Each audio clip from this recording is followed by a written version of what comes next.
એક મહત્વના સમાચાર મળી રહ્યા છે। નજર કરીએ મહત્વના સમાચાર પર। રાહુલ ગાંધી મોડાસા પહોંચી ગયા છે।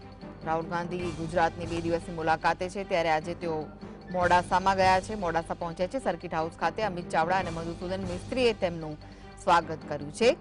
તો રાહુલ ગાંધી મોડાસા પહોંચ્યા। સર્કિટ હાઉસ ખાતે નેતાઓ સાથે બેઠક શરૂ। બાદમાં 1200 બૂથ કાર્યકરો સાથે સંવાદ કરવાના છે।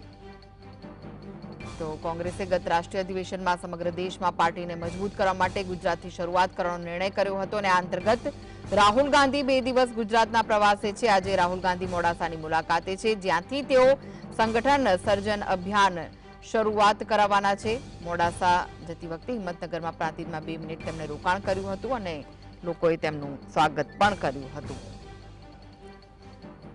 તો આ વિશે વધુ માહિતી માટે જોડાઈ ગયા છે સંવાદદાતા રાકેશ। રાકેશ, રાહુલ ગાંધી મોડાસા પહોંચી ગયા છે, શું વિગતો છે? જી કૃષ્ણ, ચોક્કસ જણાવ્યું કે રાહુલ ગાંધી મોડાસા સર્કિટ હાઉસ ખાતે પહોંચી ગયા છે અને અંદર અહીં જિલ્લાના અને પ્રદેશના જે નેતાઓ છે એમની સાથે અત્યારે વિચાર વિમર્શ કરી રહ્યા છે અને થોડી જ વારના અંદર જે હોલ છે ત્યાં આગળ જવાના માટે રવાના થશે।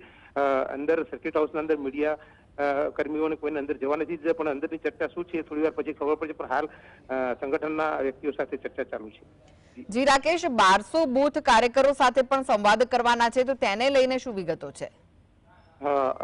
જે બૂથના 1200 બૂથના કાર્યકરો છે એમની સાથે સંવાદ કરવાના છે। એના અંદર એવું લાગી રહ્યું છે કે આમનું વિઝન 2027નું છે। 2027ના અંદર કોઈ પણ સંજોગોના અંદર કોંગ્રેસને સત્તા પર લાવી છે। બીજું, જિલ્લા પંચાયતો, તાલુકા પંચાયતો, જે સ્થાનિક સ્વરાજની ચૂંટણીઓ છે એ ટૂંક જ સમયના અંદર જાહેરનામા હોવાનું છે, એટલે એ ચૂંટણીના અંદર પણ કોંગ્રેસ સારી એવી બહુમતી મેળવે એવા પ્રયાસો માટે અને સંગઠનના અંદર કોઈ મોટા ફેરફાર થઈ રહ્યા એવું પણ જિલ્લા કક્ષાએ અને પ્રદેશ કક્ષાએ એ પણ લાગી રહ્યું છે। એટલે અંદર તો મીડિયાના અંદર કોઈને જવા નથી દેવાના, પણ શું થાય છે એ પછી ખબર પડશે। જી જી, આભાર રાકેશ માહિતી આપવા માટે।